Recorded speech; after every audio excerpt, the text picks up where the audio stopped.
Si tu ne comprends pas trop ce que veut dire le consentement, imagine qu'au lieu d'avoir un rapport sexuel avec une personne, tu lui sers un verre de soda. Tu lui demandes, veux-tu un verre de soda? La personne répond, Oh oui, j'adorerais boire un verre de soda. Merci beaucoup. maintenant tu sais qu'elle veut un verre de soda. Si tu lui demandes, veux-tu un verre de soda? Et que la personne répond, Tu sais, je ne suis pas sûre. alors tu peux lui servir ou pas.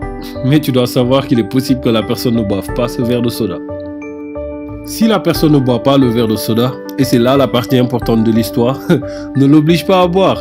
Le fait d'avoir servi un verre de soda ne veut pas dire que tu as le droit de forcer la personne à boire.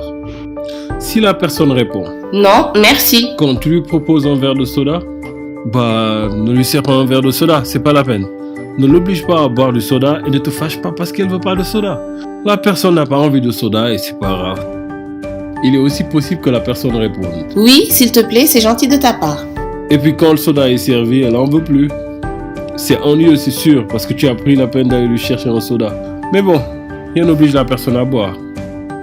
Elle voulait du soda tout à l'heure, elle en veut plus maintenant. Elle a changé d'avis pendant que tu allais chercher une bouteille de soda et que tu le renverses dans un verre. Les gens ont le droit de changer d'avis et tu ne peux pas les obliger à boire du soda. Si la personne est inconsciente, ne lui sers pas un verre de soda. Les personnes inconscientes ne veulent pas de soda. Les personnes inconscientes ne peuvent pas répondre à la question « Veux-tu un verre de soda ?» Tout simplement parce qu'elles sont inconscientes. Peut-être que la personne était consciente quand tu lui demandais si elle voulait un soda. Elle a répondu oui. Mais le temps que tu ailles chercher la bouteille de soda et que tu l'en as versé dans un verre, la personne est devenue inconsciente. Mets simplement le verre de soda à côté et assure-toi que la personne inconsciente est en bonne santé. Partie importante de l'histoire, ne la force pas à boire un verre de soda. Elle avait dit oui, c'est sûr, mais les personnes inconscientes ne veulent pas de soda. Si la personne a dit oui au verre de soda, commence à le boire et perd connaissance avant d'avoir terminé le verre, ne verse pas le reste de verre de soda dans sa bouche. Mets le soda à côté et assure-toi que la personne va bien. Parce que si une chose est sûre, c'est que les personnes inconscientes ne veulent pas de soda. Si une personne a accepté de boire un soda chez toi samedi dernier, cela ne veut pas dire qu'elle doit accepter de boire du soda tous les jours. Elle ne veut plus que vous alliez chez elle sans prévenir pour la forcer à boire du soda en disant « Tu voulais du soda samedi dernier ».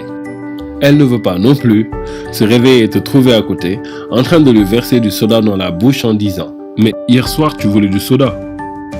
Si tu es capable de comprendre qu'il est absolument ridicule d'obliger quelqu'un à boire du soda alors qu'il n'en veut pas, et si tu es capable de comprendre que certaines personnes, parfois, ne veulent pas de soda, alors tu peux utiliser ce raisonnement pour le sexe. Qu'il s'agisse d'un verre de soda ou de sexe, le consentement est essentiel. Le consentement, c'est le plus important.